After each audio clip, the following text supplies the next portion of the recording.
فاكر ان استخبص القناه اللي مش بتديك السمكه ولا هتعلمك الصيد، دي القناه اللي بتبني لك مزرعه سمك اوتوماتيكي. النهارده احنا جايين نكشف لك عن زتونه جديده لعتاوله الربح من الانترنت.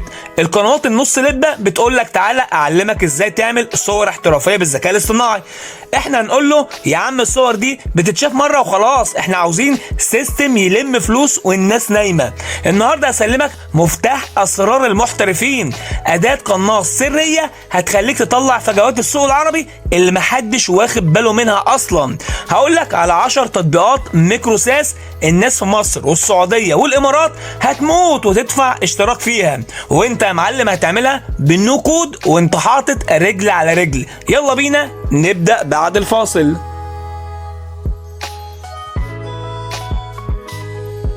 بص يا معلم، الاداه دي مش موقع واحد، دي خلطه اكتشاف بجد اسمها اداه الجامي سيرش. ابحث عنها في جوجل بالاسم ده. دي اداه مضروبه في الخلاط مع شات جي بي تي 5 واللي بيطلع لك نسخه مرعبه من موديل الذكاء الاصطناعي، حاجه كده خرافيه بجد. الاداه دي بتعمل ايه؟ بتدخل تشمشم في منتديات ريدت وجروبات فيسبوك السريه وتجمعات تويتر اللي بيتجمع فيها اصحاب المحلات والمحاسبين والمحامين العرب كمان. الاداه دي بتلعب على جمله واحده بس، يا جماعه انا تعبت من كذا، او حد يعرف حل لمشكله كذا. المصدر هنا ايه بقى؟ موقع اندي هاكرز اللي اتكلمنا عنه في الحلقه اللي فاتت، واللي بيقول ان 70% من انجح تطبيقات الميكروساس بدات بكومنت واحد لشخص بيشتكي من مشكله. احنا بقى يا معلم هنا هنستخدم الاداه دي علشان نمسك الوجع اللي الناس بتعاني منه ونحله بالنو كود. ومبروك يا معلم، انت كده بقيت قناص فرص بجد. تعالى يا معلم بقى نخش على التقيل. اول فكره مساعد فاتوره. في مصر دلوقتي الفاتوره الالكترونيه بقت فرض الزام. كتير جدا من الشركات الصغيره مش فاهمه السيستم او ما عندهاش اصلا. انت هتعمل اداه ميكروساس بسيطه جدا بتربط موبايل التاجر بموقع الضرايب وبتطلع فاتوره بضغطه زر واحده. ممكن تخلي الاشتراك ب 200 جنيه في الشهر.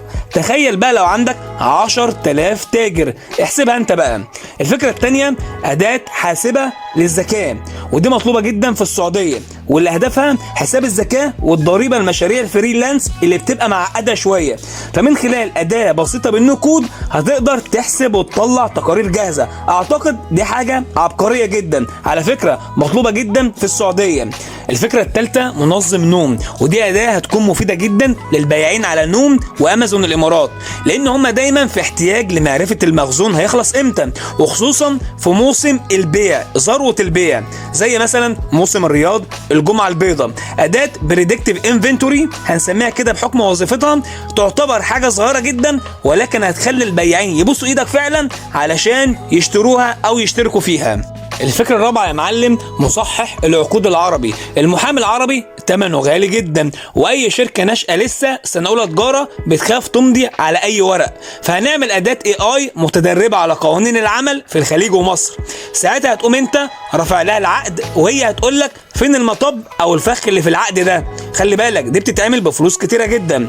الفكرة الخامسة مؤلف وصف المنتجات بالعامية. كل المواقع الأجنبية بتكتب لغة عربية فصحى صرف، انت هتعمل اداة بتكتب وصف للمنتجات باللهجة المصرية او السعودية علشان يتوافق مع السيو بتاع السوشيال ميديا. خلي بالك ده يخلي مبيعات التجار في السماء.